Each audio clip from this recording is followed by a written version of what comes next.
Didn't you get money from the adults around you? What should we do if they ask us for money too?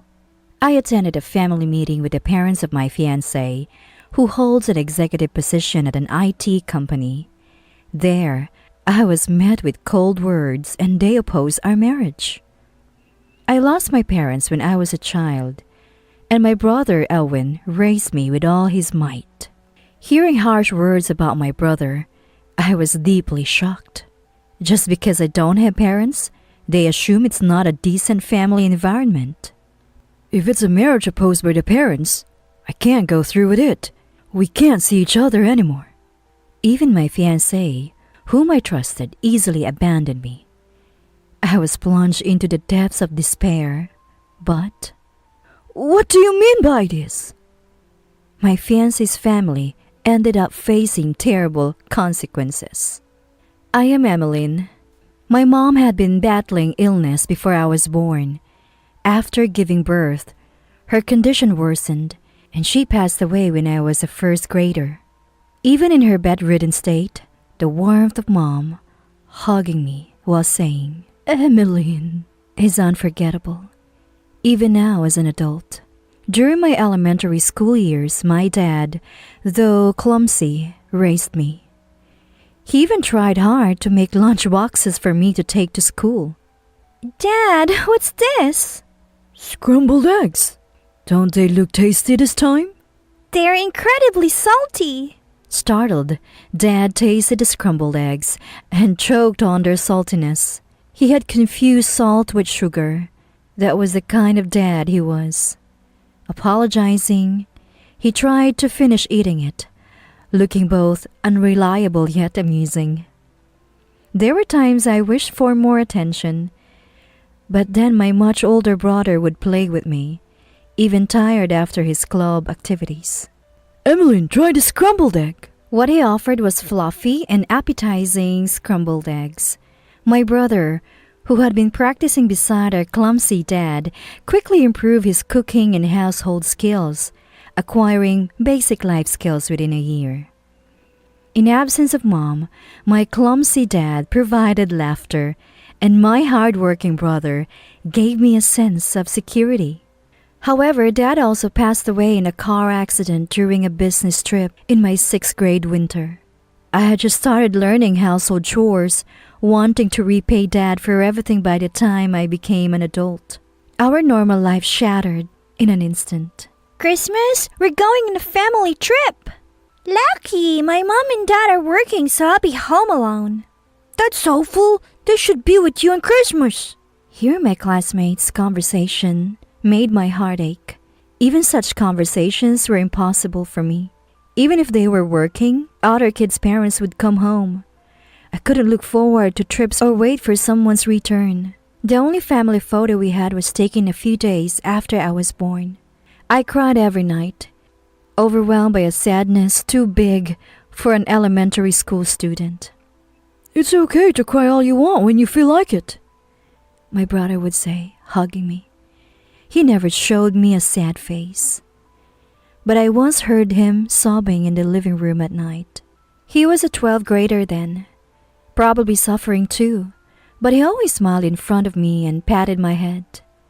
While increasing his part-time work days, he took care of household chores like cooking and laundry.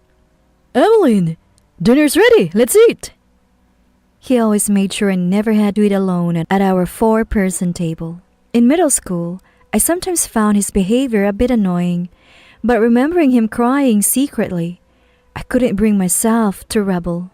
After graduating high school, he found a job and supported me. I tried to reduce his burden by eagerly doing what household chores I could.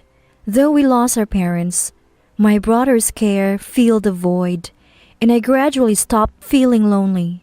Having worked hard on household chores since childhood, I easily adapted to living independently when I started working.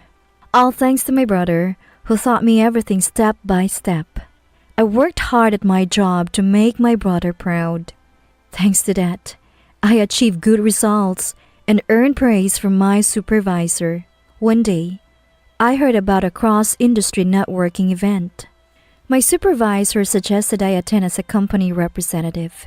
Getting various experiences while you're young is good. It will surely help you in the future. I have high expectations for you, Emmeline. Encouraged by his words, I happily decided to participate. Big brother, I've been chosen as the representative for the next networking event. I always reported my work achievements to my brother immediately. Then, my brother would always praise me. That's amazing! You're always working hard. But don't overdo it, okay? After praising me, he would always send a message concerned about my health, which made me happy and was the reason I always kept in touch. Nice to meet you. I look forward to working with you today. Nice to meet you too. I'm looking forward to today as well. At the cross-industry networking event, I met a man named Kennard. While I worked in the apparel industry, he worked in IT. People in the apparel industry are always so stylish. I'm pretty indifferent to that stuff. Not at all. You look quite fashionable yourself. That jacket suits you very well. Huh? I'm glad to hear that. I put extra effort into dressing up for today's event. Our meeting was a unique encounter at the networking event, and we quickly developed a close rapport. After the event, we met several times and eventually started dating, drawn to each other's personalities. Kennard worked for one of the most famous and thriving companies in town, and his dad was an executive there, making them very wealthy. I was worried he'd be shocked by my vastly different upbringing, but when I told him my parents had passed away, he accepted it without any change. You have a tough time since you were young. Thank you for sharing that with me. His words were as kind, as warm as the ones my brother gave me when our dad died, soothing my heart. On our days off, we watch movies at each other's houses, cook meals, and go on picnics, enjoying both indoor and outdoor activities together. Kennard was the first man besides my brother with whom I could spend time laughing. Will you marry me? On our way back from a Christmas dinner, in front of the Christmas lights, Kennard proposed to me. My Christmases, which had felt paused since 6th grade, suddenly transformed into something vibrant. Yes, I'm looking forward to it. I promise to make you happy. As Kennard said this, he hugged me with such joy. It was a moment when I truly felt the joy of happiness in Kennard's arms. Brother, there's something I want to talk to you about. Since my brother was busy with work, we mostly communicated through emails and calls, but I felt this news was something to share in person, so I invited him over. It's been a while. What's up? It's my first time being formally invited, so I'm a bit nervous. My brother, who came to my house, seemed a bit different than usual. I was nervous, but he seemed even more so. Yeah, actually, I'm going to marry Kennard, whom I've been dating. My brother looked surprised, an expression I'd never seen before, and suddenly started crying. Oh, brother, what's wrong? No, it's just my little Emmeline getting married. I'm so happy. Congratulations. Truly, congratulations. Although I had heard my brother cry when Dad died, it was the first time I saw him cry. You must be happy, okay? Wiping his tears. My brother's words resonated deeply, overlapping with Kennard's. When the date for our family meeting with Kennard's parents was set, my heart became restless. How should I talk to his parents? It had been over a decade since I last spoke to my own parents, so speaking with his made me even more nervous. I received lots of advice from friends and seniors at work, dressed in a slightly formal dress, and visited Kennard's family home. Kennard's parents initially seemed very strict, and honestly, I was a bit scared. But thanks to Kennard speaking highly of me, that impression quickly changed. Nice to meet you. Thank you for taking the time to meet today. I'm Emmeline. I look forward to working with you. Nice to meet you. Oh, you're very beautiful. I was so nervous during the greeting that my facial muscles seemed to stop working. But Kennard's mother received me warmly. Kennard will be entrusted with important positions in the company from now on. Please support him by his side. Kennard, looking quite embarrassed, but seeing him expectedly by his parents was impressive and enviable. So, what are Emmeline's parents like? During a pleasant conversation, Kennard's father asked the most nerve-wracking question. I couldn't lie, so I told him everything truthfully. Mom passed away from illness when I was in first grade, and Dad died in an accident 5 years later. I heard Mom loved to draw. Kennard's parents looked at each other in shock. How did you manage to live after that? I have an older brother. He started working right after high school graduation and raised me. I owe my ability to do household chores to him. I always knew how grateful I was to my brother, but putting it into words made me realize how great he truly was. But that moment of sentiment was short-lived. What? You live with just your brother? Forgive my bluntness, but wasn't it a poor life? I was taken aback by their reaction. At the mention of poor made me feel the difference in our upbringings. Yes, I live with my brother. It might not have been luxurious, but he worked hard to provide a stable home so I wouldn't feel deprived. I could easily sense the friendly atmosphere from Kennard's parents had faded. Living with just a brother without an adult's guidance? I can't imagine it was a proper environment. When my brother and I were left alone, many adults offered help. It's kind of you to say, but we needed to become independent as soon as possible. So we did everything we could on our own. My brother refused their offers and chose a tough path. I was a bit angry to hear their judgment of his decision, but I tried to stay calm, considering they were Kennard's parents. Yet, they continued with their harsh words. Did you really live like that? Or did you get money from adults around you? Right, there's no way you could live on the money earned right after high school. What if they ask us for money too? It was hard to listen silently to such terrible accusations. I looked at Kennard for help, but he was completely crestfallen. I'm sorry, but a girl from such a poor background is not suitable for a Kennard. We can't approve of this marriage. Kennard is a promising young man with a future. Don't hold him back. I could tolerate their insults against me, but it was unbearable to hear them dismiss the hard work and dedication of my brother, who had tirelessly supported their family. I noticed Kennard finally lifted his head. Emmeline, I'm sorry. I can't marry someone my parents oppose. His words of promising happiness seemed meaningless, and I was stunned. Why you're still here? Leave now. Kennard grabbed my arm and forcibly led me to the entrance. We can't see each other anymore. The door closed. Standing under the cold sky, I looked down at the belongings dumped at the doorstep. What is happiness, really? Muttering this, I called my brother on the way home. Brother, the wedding is off. I'll hear the details later. For now, come to my place, okay? Being alone felt frightening, like everything Dad and my brother had protected was collapsing. When I arrived at my brother's house, sandwiches and scrambled eggs he hurriedly made were laid out on the table. Let's eat first. It had been a while since I ate my brother's cooking. It was warm, and tears naturally fell.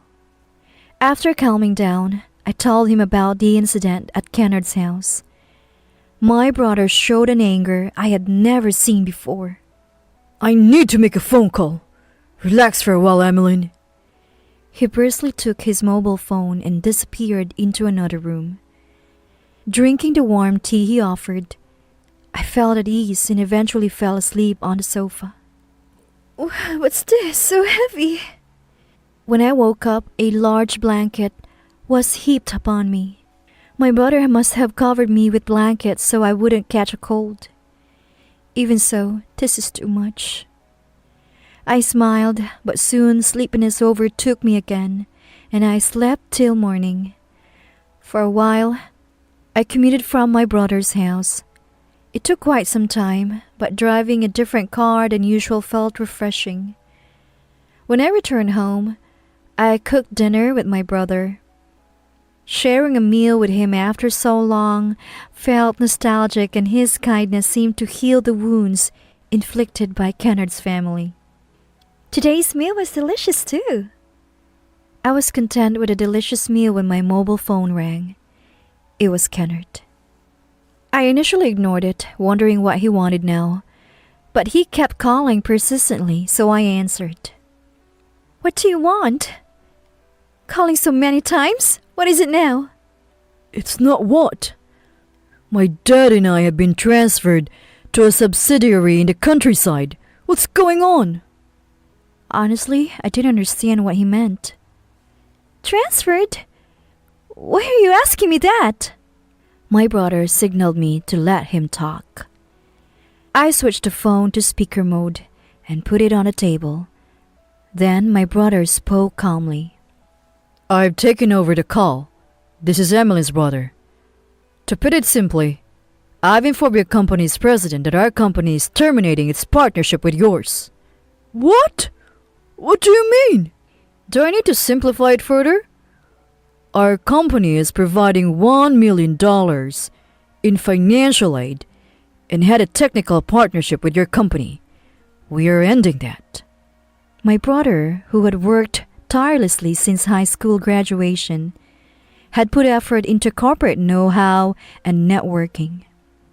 He co-founded a company and now manages it, which has grown to operate both domestically and internationally. The call was handed over to Kennard's father. What does ending the partnership have to do with us being transferred? It has everything to do with. I told them we won't deal with a company that looks down on people for being raised by a sibling and deems it an improper environment. My brother spoke calmly, but his calmness bore a quiet anger. I'm sorry for what I said. Won't you give Kennard and me another chance? Emmeline, I'm really sorry, please. They must have been on speaker too. Both apologized in turns, and I could hear them sobbing, but I felt nothing.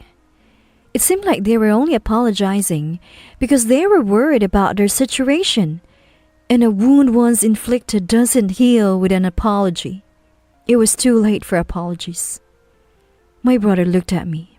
Seeing my refusal, he returned to his usual kind smile. Without considering Emmeline's feelings? What are you talking about? There's nothing more to discuss. And we won't be meeting again. Goodbye. My brother. Wait a minute! The call was cut as they tried to say something more. It's necessary to cut off bad relationships.